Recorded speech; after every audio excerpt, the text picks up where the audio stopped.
Salutations, everybody. It is Maddie here today with a classic Xbox news video. What's a classic Maddie Xbox news video? It's me running my mouth at a mile a minute, talking Xbox, 3 news beats, and then we interact in the comments afterwards. Of course, things are going to heat up next week with the Game Awards, Halo Infinite review, so keep those eyes out for everything Mr. Maddie in the coming weeks. With that, we're talking again Halo Infinite progression. Just a little more patience. I think we're at the end of this story now. Until they reveal a whole new progression system, I think this will do for a lot of people. We're also going to be talking about Black Friday because Xbox has done something I thought was kind of unexpected. And last but not least, we're talking about a pretty significant RPG that's had a bumpy road up until this point that's apparently not ready for Game Pass because it's too soon. We'll talk about all of that in this video. So if you're new here, consider subscribing. We talk a lot of Xbox here. And now, let's get into it, beginning with, of course, Halo Infinite's progression system.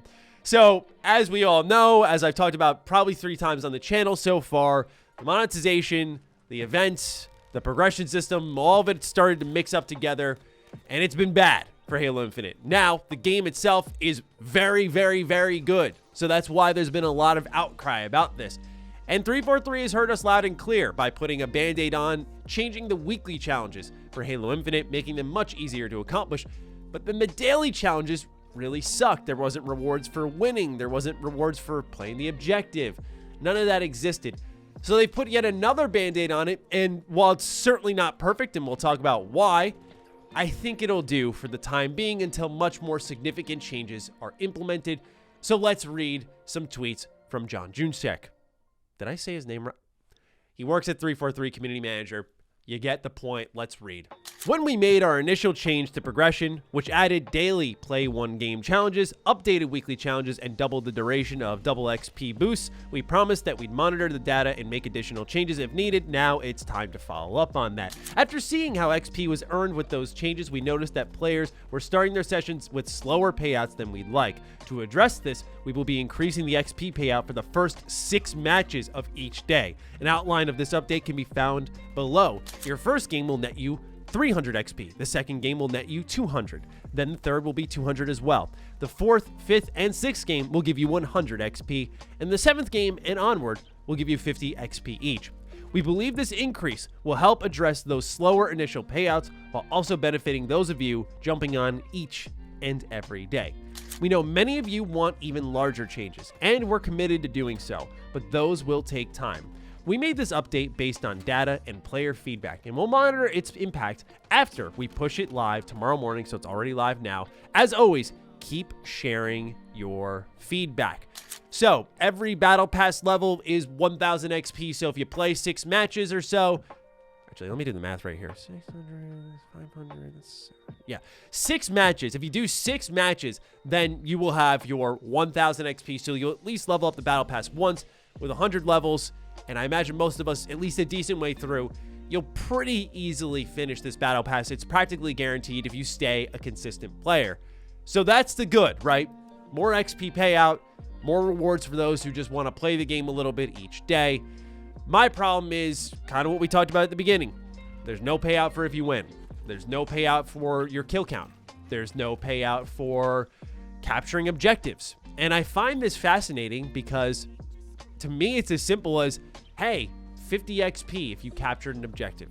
Hey, 50 XP for every 10 kills you get. If they want to keep this challenge system so bad, then just make these things additive per match.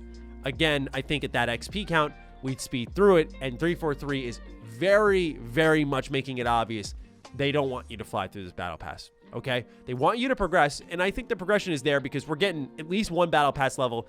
That's not accounting for your weeklies each day. So that to me is solid. But I just feel like at this point, I'm a dog on the leash waiting to be let loose right now. Like 343 is just, really pulling on it. And I'm like, I just want to be broken free right now. I want to get my XP. But I think this, again, will do for the time being. And I feel like I would just be complaining for complaining's sake if I had much more negative things to say about this. To me, between the weekly fixes and the daily fixes, this is an adequate band-aid until we see a full progression system change. My biggest issue is with dailies, so I'm overall okay with this. I don't know if everyone in the community shares that, but for me, this works. Now we move on to Black Friday. So a lot of us made some nice Black Friday cops, some nice Cyber Monday cops. Maybe some of you out there got a nice system or two. What system did lead the pack though? I think the answer may surprise you. This comes from Business Insider, who reports the most popular game console on Black Friday 2021 is in the PlayStation 5. It's the $300 Xbox Series S. Before I read any further, I just want to make it crystal clear that I'm not going to be like what I've seen with a lot of creators and journalists, like rah-rah-rahing over the idea that Microsoft has made another $1 million or whatever. I don't care about any of that. To me, there's a much more interesting talking point here about the Series S doing well and why it's doing well and the future of this little system. So just know that's where the conversation is going to go. Anyway, let's keep reading. An unlikely video game console is dominating sales on one of the biggest shopping days of the year. The $300 Xbox Series S console from Microsoft, according to Adobe Digital Economy Index. Though Sony's PlayStation 5, Microsoft's Xbox Series X, and Nintendo's Switch OLED models remain the most highly sought-after consoles, chip shortages and high demand have rendered them nearly impossible to find.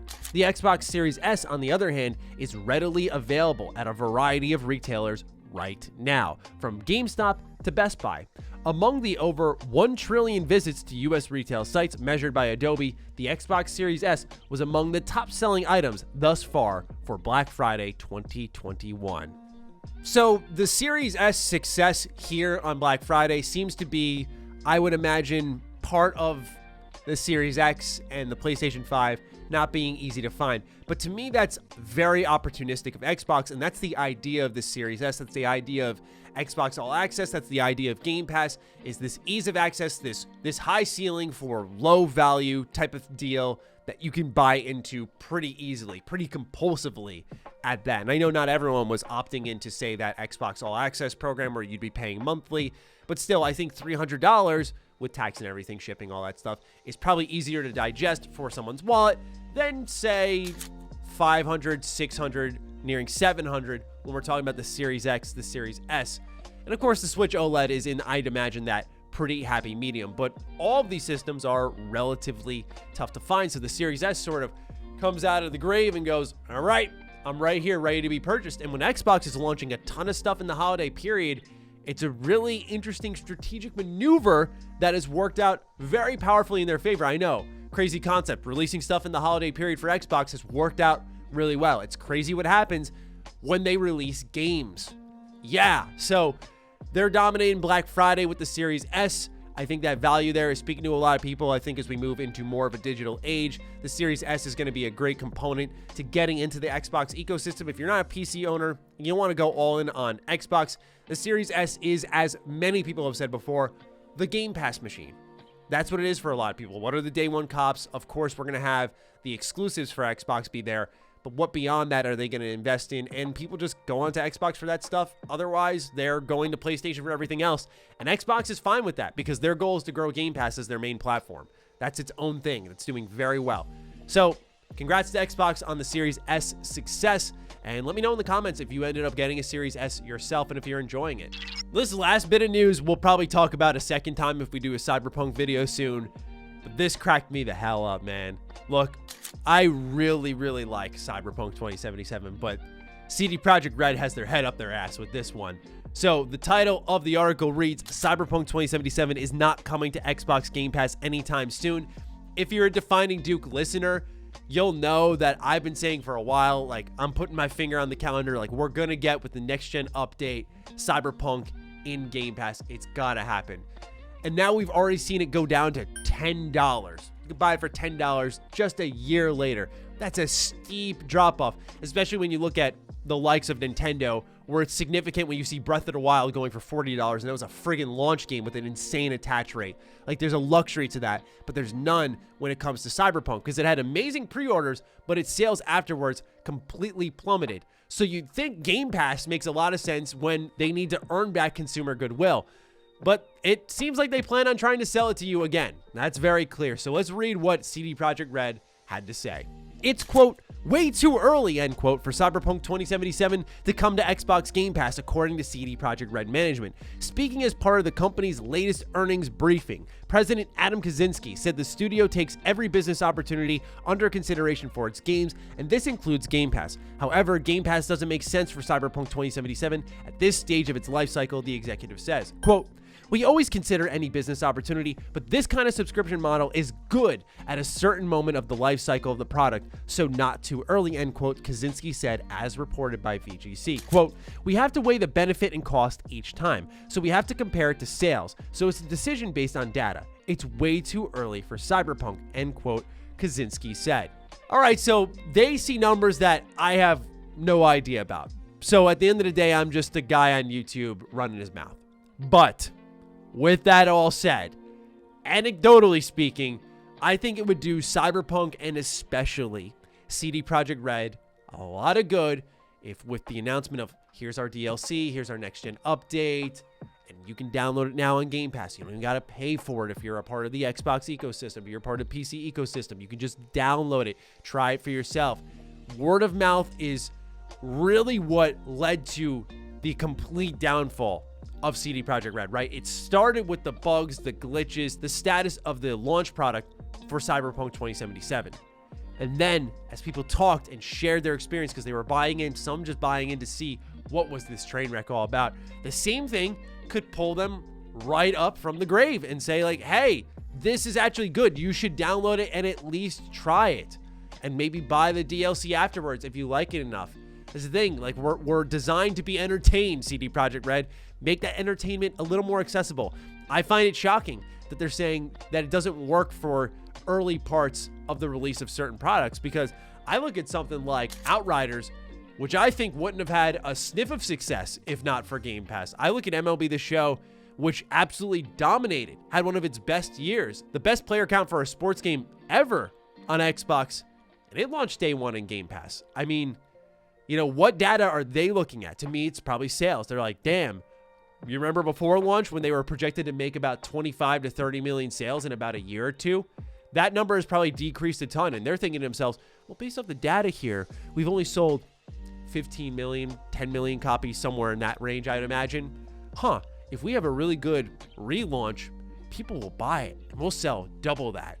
Yeah, let's do that instead of Game Pass. I think it's very short-sighted.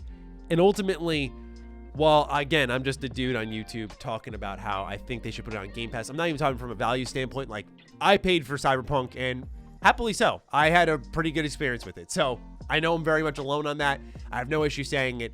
But I understand why a lot of people don't want to pay for it. And CD Projekt Red should be aware enough to identify that and make that opt-in easy to help them out for the future.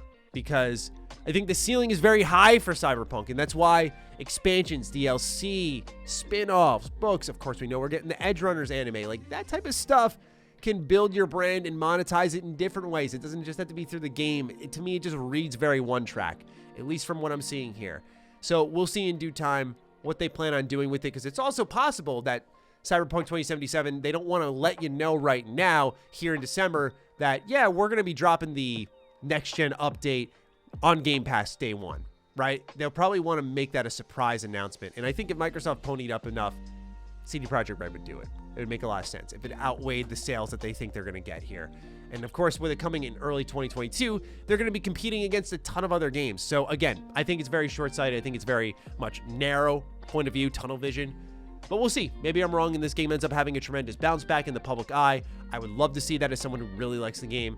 But anyway, that's all the Xbox news I wanted to talk about in today's video. So what do you think between Halo's changes, Xbox Series S doing really well on Black Friday, and Cyberpunk not coming to Game Pass? Fire away in the comments down below. Other than that, be sure to follow me on Twitter, follow me on Instagram. Those links are in the description down below, along with my Patreon. Do consider supporting that, as it fuels all of the content here. Stay sexy, stay active. I love you all. Peace.